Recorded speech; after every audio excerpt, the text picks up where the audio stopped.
On a aussi les systèmes électroniques embarqués dans les véhicules. Là, je ne sais pas si tu as Les voitures, tu veux dire, quand il y a une voiture connectée, maintenant il y a des voitures connectées, là, tu as un traceur en fait. Tu as un tracker qui est à l'intérieur, et puis tu peux savoir aussi pas mal de choses. Tu as énormément d'informations qui peuvent être récupérées par les enquêteurs. Tu vois, dans l'affaire Lina...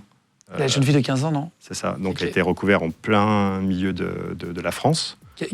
Par un tueur qui se serait suicidé, c'est ça, non? Exactement, c'est ça. En fait, elle a disparu autour de Strasbourg. On a retrouvé le véhicule près de Narbonne, et son corps en plein milieu, entre les deux, au milieu de la France. Donc, comment les enquêteurs ont réussi à cibler cette zone-là? En fait, c'est grâce au véhicule. Il y avait une puce 3G à l'intérieur? Tu avais une carte SIM, et en fait, on sait quelles bornes ont été activées grâce à cette carte. À quel moment, etc.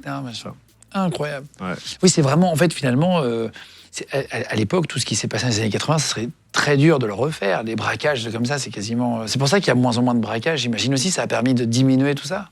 Quand tu vas avoir un braquage, souvent, tu laisses ton téléphone chez toi, mais en fait, tu ne vas pas avoir de prise sur tout ce que tu peux avoir à côté. Les caméras de vidéosurveillance, sur les véhicules connectés qui peuvent aussi enregistrer des vidéos. Ça, on le voit souvent, tu vois, aux États-Unis. Ça vous a déjà aidé, même les caméras des villes, j'imagine que ça a tout changé aussi. Très souvent, très souvent. Ça, on le voit, et puis ça t'apporte vraiment quelque chose de matériel. Et ensuite, toi aussi, en tant que policier scientifique, tu vas voir une personne arriver à tel endroit, pousser une porte. Tu sais que cette porte-là, que tu n'avais pas vue sur ta scène, potentiellement, tu as l'ADN de la personne, voire des traces digitales. Et tu vas faire des recherches à cet endroit-là. Par exemple, chez moi, j'ai un ventilateur Dyson. Pas un placement de produit du tout. Il y a un capteur de température dedans.